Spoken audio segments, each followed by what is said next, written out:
Previous golf club I want to talk about is clearing the hips with the arm swing. So, like previous video I've done catapult the hips to clear in order to achieve the free pass through the arms to move in the downswing. But now we're going to talk about is clearing the hips with the arm swing. So, what we're going to talk about is a lot of golfers who get into a bad habit of having poor rotation of their hips through impact. They don't understand how to clear their hips properly in order to get their arms out of the way. So what we need to talk about today is, obviously, if I was to address the golf ball, then I would have my left foot kind of slightly pointing towards target, right foot would be slightly pointed outwards as well. That's to help assist with the lower body movement in order to achieve more range of movement in the lower body, to obviously to try and get more rotation out in your upper body, okay? So I see golfers who stand too wide.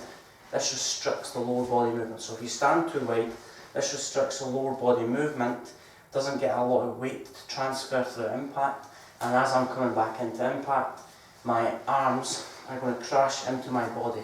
So what happens is the lower body doesn't gain anything from being too wide. So if I was to stand too wide, my arms would crash in the way of my arm swing. My arms would get in, my body would get in the way of my arm swing, and that's where my arms will release properly. It'll create a lot of errors. So if I was to talk about how do we allow our arms to swing out of the way, so what we need to do is to turn our body, in order for us to get the arms out of the way, we need to turn our body so our arms have a full access of the swing, okay? So if we turn our body correctly, the arms have a free wheel or a free access towards the target, so they can release towards the target, okay?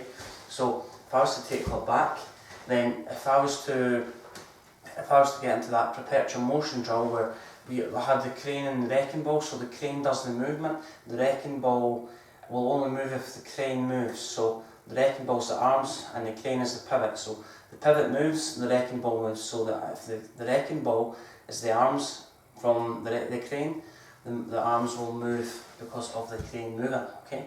So pivot, crane, same example, okay? So if I was to get into a habit where if I didn't do that drill and my body doesn't move at all and my arms just do the independent swing, so if I was to do that, my right elbow would crash into my ribcage and my left arm would collapse during the backswing, okay?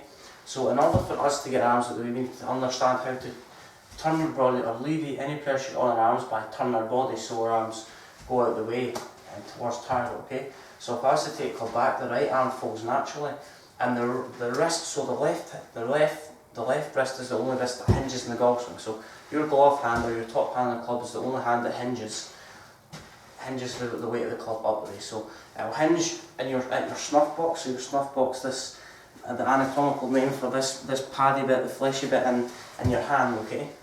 So if I was to take it back, arms, so if I was to get in position, arms fall, body turns out of the way, there's no crash. So if I turn my body out of the way, there's no crash of the arms. So if I was to do that, if I was to throw something, my arms would move after my body's turned. If it's the polar opposite, where my arms move first and body stays back, my arms will crash into my ribcage, okay?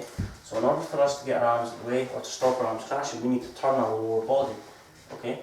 So if I was to get into a position where there's no crash, so my hands, body moves forward, right hand takes over, and left hand folds, okay? So it's a mirror image. Take her back, right arm folds, left arm extends. Come back down, left arm folds, right arm extends. It's just a mirror image, okay?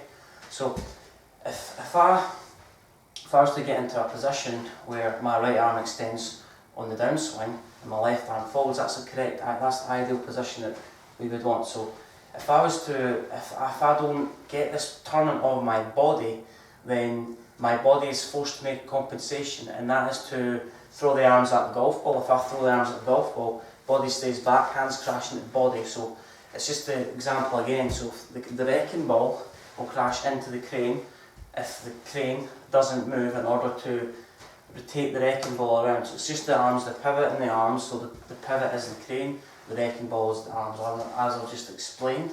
So if I was to out of the way with no crash, shoulders collect, so the shoulders collect the arms right at the bottom of the arc. So if I was to get into position, lower body rotates, arms fall into the position, okay? in order for my arms to fall, I need to rotate my lower body. So it's that squatting. So if I obviously push up from the ground, lower body squats into it, left hip gets out of the way, hands drop into that position, and the right foot comes off the ground as the arms move, okay? So if my arms stay back here, my weight stays on my right foot. So I see a lot of errors can accumulate through this movement. So if I move my arms forward, but if you try that, if I try and move my arms forward but my head's behind the ball, then my weight will stay behind. So everything, your arms and pivot have to move in the same sequence, okay? So if I move my arms forward, my right toe comes off the ground.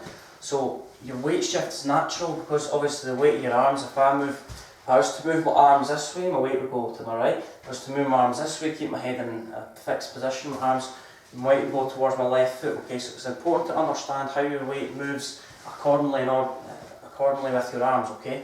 So right foot comes off the ground after impact. Let the arms swing freely. So the body is responding to the movement. So it's very instinctive.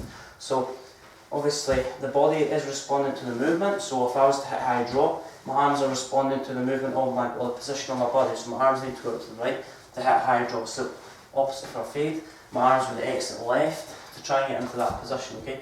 So high draw, high and left, low draw, low. So if you want to hit a high ball flick, just work on the length of your follow through and the height of your follow through, okay?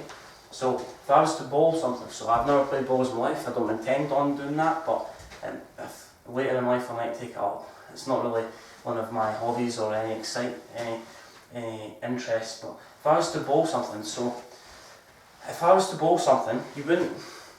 So when we get a golf club in hand, we all think too technically, okay? So if I was to bowl something, everything goes forward, my hand extends, my lower body rotates. So if I was to just bowl something and keep my lower body there, I'm going to hit my right hip, okay? And I'm going to crash into my right quadricep, or my rib cage. So if I was, in order for me to allow the arms to extend, I have to turn my lower body, okay? So if I was to go like that and just my lower body, so basically turn my lower body, that allows our arms to move into a natural position, okay? So turn lower body, arm extends. We need to allow the body to rotate in order for our arms to work correctly, okay? So if you've got any thoughts on that video, like the video, or if you've got any comments about any other issues that you're struggling with, let me know your thoughts and subscribe to my channel. Let's attach on